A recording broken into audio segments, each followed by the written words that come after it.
ఈ రోజున మనం ఒక ముఖ్యమైనటువంటి అంశాన్ని చెప్పుకోబోతూ ఉన్నామండి.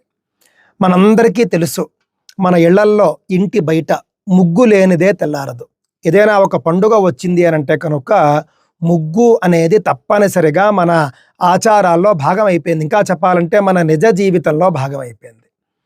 కానీ ఆ ముగ్గు వల్ల మనకు కలిగేటటువంటి ఫలం ఏమిటి అనేది చాలామందికి తెలీదు. ముగ్గు ఎందుకు వేయాలి? కేవలం అలంకారం కోసమా అంటే కనుక కాదు. బ్రహ్మవైవర్త పురాణంలో మనం చూసుకుంటే కనుక యద్గృహం రాజతే నిత్యం రంగవల్యానులేపనై తద్గృహే వసతే లక్ష్మీ నిత్యం పూర్ణకళాన్విత. ఎంత బాగా చెప్పారో చూడండి.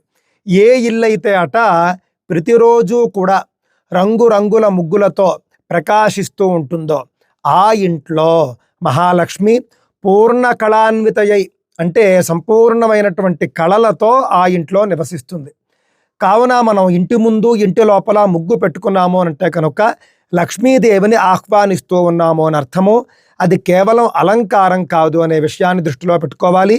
బియ్యం పిండితోనే ముగ్గు పెట్టాలి. బియ్యపు పిండితో ముగ్గు పెట్టడం వల్ల మహాలక్ష్మి నివాసము, ఈ లాభాలన్నీ ఒక ఎత్తు అయితే, ఆ ముగ్గులో ఉన్నటువంటి బియ్యపు పిండిని సూక్ష్మ క్రిములు ఆహారంగా తీసుకుంటాయి. దానివల్ల మనకు తెలియకుండానే చాలా పుణ్యం వస్తుంది. కావున దయచేసి ముగ్గు పిండి, స్టిక్కర్లు, శుద్ధముక్క ఇలాంటివి వాడకండి. ఖచ్చితంగా ముగ్గు వేయడానికి బియ్యపు పిండినే వాడండి. మహాలక్ష్మి నిత్య నివాసంతో పాటుగా భూత యజ్ఞం చేసినటువంటి ఫలాన్ని కూడా పొందండి.